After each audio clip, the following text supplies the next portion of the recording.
আসসালামু আলাইকুম রহমতুল্লাহ। সুপ্রিয় দর্শক, আজকের ভিডিওতে আলোচনা করব পররাষ্ট্র উপদেষ্টা খলিলুর রহমানকে নিয়ে।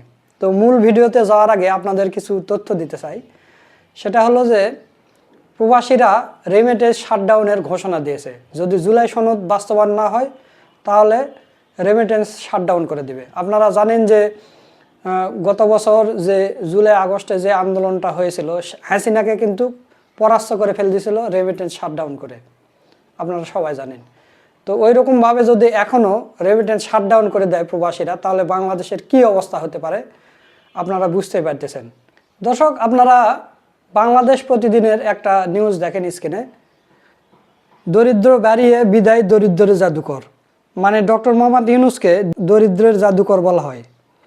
সেই দরিদ্র বাড়িয়ে দিয়েই ডক্টর মোহাম্মদ ইউনূস কিন্তু বিদায় হয়ে গেছে। অনেকে হয়তো জানেন না যে দেশের কি পরিস্থিতি।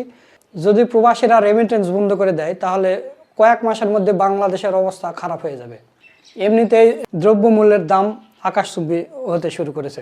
সুপ্রিয় দর্শক, আপনারা জানেন যে জুলাই সনদ এবং সংবিধান সংস্কারে সেখানে বিএনপিরা কেউ স্বাক্ষর করেনি, জামাতে ইসলামী স্বাক্ষর করেছে।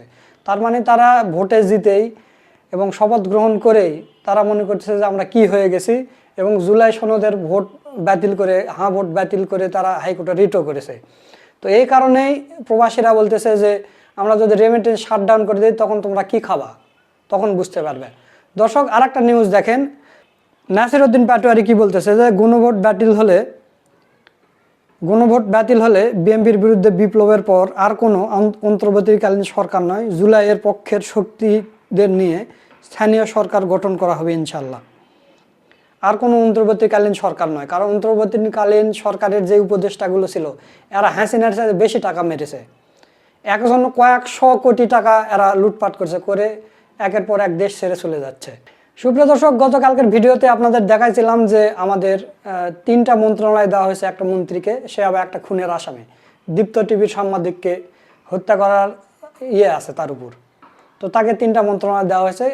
আজকে আর একটা নিউজ আপনাদের দেখায়, আপনারা স্ক্রিনে দেখতে পাচ্ছেন, এটা আমার দেশের নিউজ, যে স্কুল থেকে এসএসসি পাস, তুরস্কের পাসপোর্ট ও 190 কোটি টাকা ঋণ মামলা নিয়ে ধর্মমন্ত্রী হলেন কায়কোবাদ। তো একটা দেশের ধর্মমন্ত্রী যে ধর্ম নিয়ে আমাদের আলোচনা করবে বা ধর্ম নিয়ে কাজ করবে, সে হচ্ছে এসএসসি পাস। আবার সে বাংলাদেশের নাগরিকও নয়, সে তুরস্কের নাগরিক, এবং 190 কোটি টাকা ঋণ। তো যে জাতির ধর্মমন্ত্রী হয় এসএসসি পাস, সেই জাতির কপালে কি আছে আপনারা এখন চিন্তা ভাবনা করে দেখেন। তো দর্শক, এখন আসি মূল ভিডিওতে। আপনারা জানেন যে নির্বাচনের আগে তারেক রহমান দেশে আসার আগে বিএনপির সব নেতাকর্মীরা এই পররাষ্ট্র উপদেষ্টা খলিলুর রহমানকে নিয়ে আন্দোলন সংগ্রাম করেছিল এবং তার পদত্যাগ চেয়েছিল। সেই পররাষ্ট্র উপদেষ্টাকে এখন আবার পররাষ্ট্র মন্ত্রী বানাইছে তারেক রহমান। এখন কিন্তু বিএনপির কোনো নেতারা কোনো কথা বলতেছে না, মুখে কুলু পেটে আছে। খলিলুর রহমান সাহেব কোন রাজপথে মিছিলে ছিলেন আপনারা কি দেখেছেন? খলিলুর রহমানকে কোনোদিন বাংলাদেশের রাজনৈতিক অঙ্গনে গণতন্ত্রের জন্য, ভোটাধিকারের জন্য, মানুষের সেবার জন্য এগিয়ে এসেছেন। নিরাপত্তা উপদেষ্টা এবং আর 2জন ছাত্র উপদেষ্টা যাদের কারণে এই সরকারের নিরপেক্ষতা ক্ষুণ্ণ হচ্ছে, তাদেরকে বাদ দেওয়ার জন্য আমরা আজকেও লিখিত বক্তব্য আমরা দিয়েছি, মুখেও বলেছি। সেই জাতীয় নিরাপত্তা উপদেষ্টাকে আপনি বিদায় করুন। সেই জাতীয় নিরাপত্তা উপদেষ্টা হয় নিজে পদত্যাগ করবে, না হয় আপনি তাকে বিদায় করবেন। এই দেশের নিরাপত্তা সংক্রান্ত কোন জাতীয় দায়িত্ব বিদেশি নাগরিকের হাতে থাকতে পারে না। Wake up to reality. Khalilur Rahman তিনি টেকনোক্র্যাট কোটায় মন্ত্রিত্ব পেয়েছেন। এই অন্তর্বর্তী সরকারের সময় যিনি দায়িত্বে ছিলেন, এটি অনেকের কাছেই একটু খটকা লাগার বিষয় ছিল, অথবা সারপ্রাইজ হয়েছেন অনেকেই। খলিলুর রহমান উনি যদি বিএনপির সরকারে মন্ত্রী হন বা সরকারের অংশ হন, তাহলে কিন্তু একটা প্রশ্ন উঠবে যে আগের অন্তর্বর্তী সরকারে উনি তাহলে ওই রাজনৈতিক দলের পক্ষ হয়ে কাজ করেছেন, এবং নির্বাচনে যে ইঞ্জিনিয়ারিং এর কথা আমরা বলতেছি আজকে জাতির সামনে সেটা উন্মোচন হচ্ছে খলিলুর রহমানের সেই মন্ত্রিসভায় যোগ দেওয়ার মতো।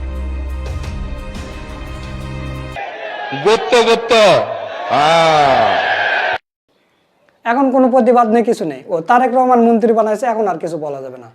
তো প্রিয় দর্শক, এই বিষয় নিয়ে অসাধারণ একটা বিশ্লেষণ করেছেন, এবং এই ভিডিওটা দেখলে আপনারা বুঝতে পারবেন যে বিএনপি কিভাবে ফাঁদে পড়তে যাচ্ছে। বিএনপি কিন্তু খুবই বিব্রতকর অবস্থায় পড়ে গেছে এই খলিলুর রহমানকে পররাষ্ট্র উপদেষ্টা করে। আর পররাষ্ট্র উপদেষ্টা কেন করতে হবে? সে তো নির্বাচনে দাঁড়ায়নি বা কিছু করেনি, বাইরে থেকে এনে তাকে কেন করা হবে? এটা নিয়েও কিন্তু কিন্তু সারা বাংলাদেশে মানে প্রশ্ন উঠেছে। তো চলুন আমরা এই বিষয় নিয়ে অসাধারণ একটা অ্যানালাইসিস করছেন আমাদের বড় ভাই মোহাম্মদ সোলাইমান, সেই ভিডিওটা একটু দেখে আসি। বিএনপির মন্ত্রিসভায় ইউনূস সরকারের উপদেষ্টা বা মন্ত্রী যাই বলেন, উপদেষ্টাই মন্ত্রী ডক্টর খলিলুর রহমান। এটার রহস্য স্পষ্ট হয়ে গেছে।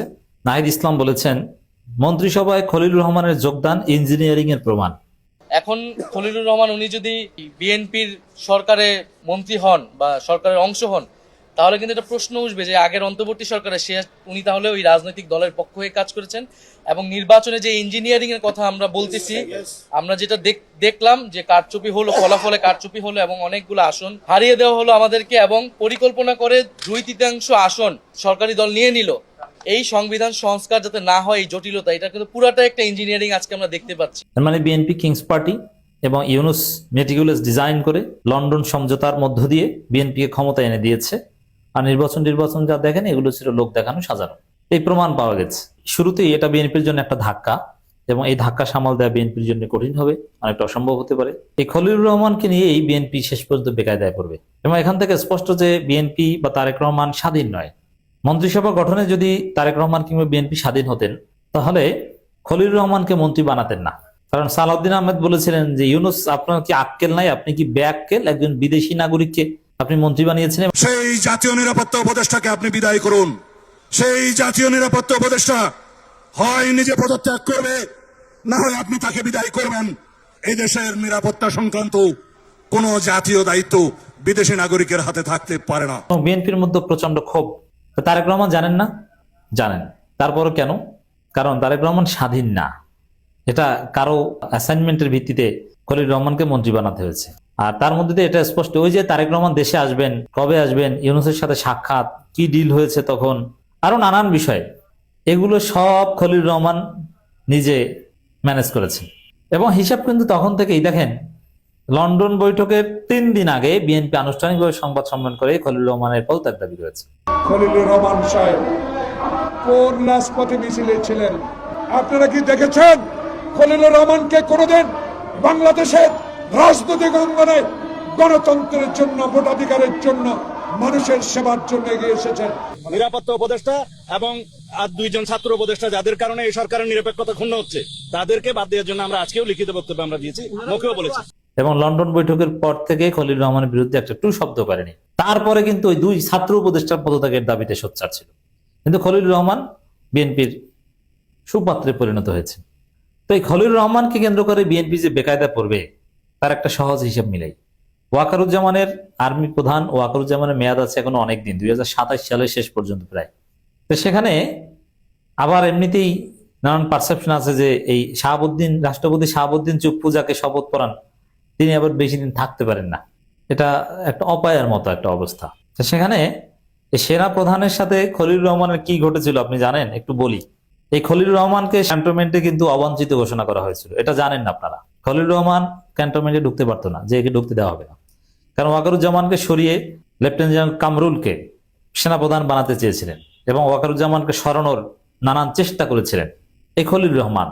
এমনকি প্রকাশ্য দ্বন্দ্ব আমরা দেখেছি। এটা হচ্ছে গোপন কথা, যে স্পষ্ট বলা হয়েছে খলিলুর রহমান ক্যান্টনমেন্টে ঢুকতে পারবে না। এটা সেনাবাহিনীর পক্ষ থেকে রেড সিগন্যাল ছিল। এটা গোপন কথা, এই আপনারা জানলেন, এর আগে জানতেন না। কিন্তু ওপেন কথা বলি, সেনাপ্রধান স্পষ্টভাবে ঘোষণা দিয়ে বলেছিলেন, ক্লিয়ার ঘোষণা দিয়ে বলেছিলেন সেনাপ্রধান, যে কোনো ব্লাডি করিডর, মানবিক করিডর, এটা হতে দিব না। আর এই মানবিক করিডরের অনেক চেষ্টা, অনেক কিছুই কিন্তু করেছিল এই খলিলুর রহমান। যে মানবিক করিডর নিয়েও সেনাবাহিনী এবং খলিলুর রহমান মুখোমুখি অবস্থানে ছিল। তা এখন অনিবার্যভাবে এই খলিলুর রহমানকে মন্ত্রিপরিষদে নেয় সেনাবাহিনীর সাথে একটা তীব্র উত্তেজনা বিরাজ করবে। আর বলা হয়ে থাকে যে তারেক রহমানের সাথে সেনাবাহিনীর সম্পর্ক ভালো না, কিংবা তারেক রহমান একটা ক্ষোভ অলওয়েজ আছে। কারণ 111 সরকারের আমলে মাননীয় প্রধানমন্ত্রী জনাব তারেক রহমান নির্যাতিত হয়েছিলেন কিন্তু সেনাবাহিনীর হাতেই। এই ক্ষোভ তার আজীবন থাকবে বলা হয়ে থাকে। এখন সেনাবাহিনীকে সাইজ করার জন্য খলিলকে রেখেছে কি রাখে নাই, নানান প্রশ্ন কিন্তু আসছে। তো এতে পরিস্থিতি একটা বেকায়দার পরিস্থিতিতে রূপ নিতে পারে। দর্শক, এখানে মন্ত্রিসভায় খলিলুর রহমানের যোগদান ইঞ্জিনিয়ারিং এর প্রমাণ, এটা বলছে নাহিদ ইসলাম। নতুন সরকারের মন্ত্রিসভায় খলিলুর রহমানের যোগ দেওয়ার মধ্য দিয়ে সংবিধান সংস্কারের বিষয়টি নিয়ে যে ইঞ্জিনিয়ারিং হয়েছে সেটি জাতির সামনে উঠে এসেছে বলে মন্তব্য করেছেন জাতীয় নাগরিক পার্টি বা এনসিপির আহ্বায়ক নাহিদ ইসলাম। তাহলে এই BNP kings party election engineering এটা কিন্তু বৈধতা সংকট, এই খোটা বিএনপিকে খেতে হবে এবং ফেয়ার ইলেকশন ছাড়া, জনগণের প্রকৃত ম্যান্ডেট ছাড়া উল্টো গতিতে ক্ষমতায় আসলে ভালোভাবে দেশ চালাতে পারে না। কারণ যারা ক্ষমতা এনে দিয়েছে কথায় কথায় তাদের কথা শুনতে হয়, আপনি স্বাধীন না, কারণ আপনি তো স্বাভাবিকভাবে আসেন, আপনি স্বাভাবিকভাবে আসলে জনগণই আপনার শক্তি, কিন্তু আপনার সেই নৈতিকতা নেই, থাকে না। যেমন এখন খলিলুর রহমানকে বাদ দিবেন, বিএনপির ভিতর থেকে দাবি উঠেছে যে ডক্টর খলিলুর রহমানকে বাদ দেওয়া হোক, কারণ এটা খুব খারাপ দেখায়। মিডিয়া বিএনপির দখলে বলে এটা নিয়ে তোলপাড় সৃষ্টি হচ্ছে না, আর জামাত এনসিপি ভুলের কারণে, দুর্বল চিত্ত রাজনীতির কারণে তারা এটা নিয়ে কোনো কিছুই করতে পারছে না, তারা জাস্ট মন খারাপ করেছে। ডাক্তার শফিকুর রহমান এবং নাহিদ ইসলাম মন খারাপ করে বসে আছে, কিন্তু এটা নিয়ে তোলপাড়, এখানে যদি আওয়ামী লীগ থাকতো, জামাত এনসিপির যায়, তখন বাংলাদেশে অঘটন ঘটিয়ে দিত। এটা নিয়ে বিএনপি নিজেরাই চায় না খলিলুর রহমানকে, বিবিসি বাংলা রিপোর্ট হয়েছে এটা নিয়ে। তারপরে খলিলকে বাদ দেওয়া যাচ্ছে না, কেন যাচ্ছে না? আরে ভাই, খলিল বলবে যে তোমরা চালাকি করো, আমাকে বাদ দিবা, তোমরা এমপি হয়েছে, মন্ত্রী হয়েছে, তোমাদেরকে এই ব্যবস্থা কে করেছে?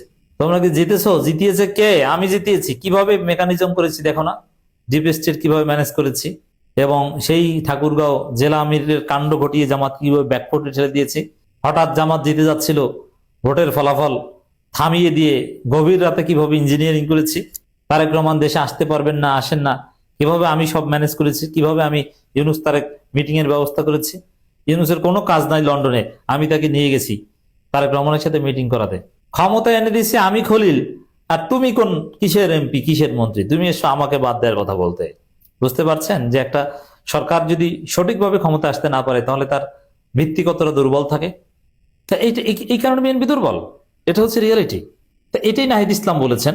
এখন জামাত দুর্বল, অনেকটা মনোবল হারিয়েছে বা ভুল রাজনীতির কারণে, অযোগ্যতার কারণে, কিন্তু ধীরে ধীরে জামাত আবার ঘুরে দাঁড়ানোর চেষ্টা করবে, তখন বিএনপিকে এটা নিয়ে ব্যাক পেতে হবে ডেফিনেটলি। আর জামাত দুর্বলতা দেখালো, এনসিপি পারফেক্ট বিরোধী দলীয় রাজনীতি করতে পারবে, এটা আমার বিশ্বাস। জামাত দুর্বল হলে এনসিপি সামনের সারিতে চলে আসবে। শূন্যস্থান কখনো ফাঁকা থাকে না, ওটা পূরণ হয়ে যায়। এমনকি এনসিপি এটা পারবে, জামাত পারুক আর না পারুক। জামাত তো অতি সরল, পদে পদে তাদেরকে বোকা বানানো হয়েছে। এনসিপি প্রয়োজনে, এটা আমার ধারণা, এটা হওয়া উচিত না কিন্তু এটা হতে পারে, এনসিপি প্রয়োজনে আওয়ামী লীগের সাথে হাত মিলিয়ে বিএনপিকে সাইজ করতে চাইবে। আর যদি এনসিপি জামাতের এই দুর্বলতা কাজে লাগে, তারাই বিরোধী দল হিসাবে সামনে আসতে পারে, মাঠের বিরোধী দল, তাহলে আওয়ামী লীগের সাথে তাদের পক্ষে হাত মিলানোর কোনো ব্যাপার না। রাজনীতি এরকম প্রয়োজন, যে আওয়ামী লীগের মাধ্যমে নির্যাতিত হয়ে খালেদা জিয়ার কি অপমান, তারেক রহমানের কি অবস্থা, দেশে আসতে পারেন না, সেই আওয়ামী লীগের ভোট নিয়েই ক্ষমতা এসেছে বিএনপি। রাজনীতি এমনই, বন্ধু শত্রু বলতে কিছু নেই, যখন যাকে প্রয়োজন তখন তাকে কাজে লাগাতে হবে। জামাত বিএনপি কি গলায় গলায় খাতিল, একসাথে ফাঁসির দড়িতে ঝুলে, আর এখন একজন আরেকজনের শত্রু। জেলে বসে একসাথে দুই ভাইয়ের মতো খাইতো, এখন একজন আরেকজনের শত্রু, একদল আরেকদলকে পিটায়। তো দর্শক, সব মিলিয়ে অবস্থা ভালো না। সুপ্রিয় দর্শক, আপনারা সুলাইমান ভাইয়ের ভিডিও সহ পুরো ভিডিওটা দেখলেন। তো আজকের ভিডিওটা আপনাদের কাছে কেমন লেগেছে? যদি ভালো লাগে ভিডিওটা শেয়ার করবেন। সকলকে ধন্যবাদ। আসসালামু আলাইকুম ওয়া রাহমাতুল্লাহ।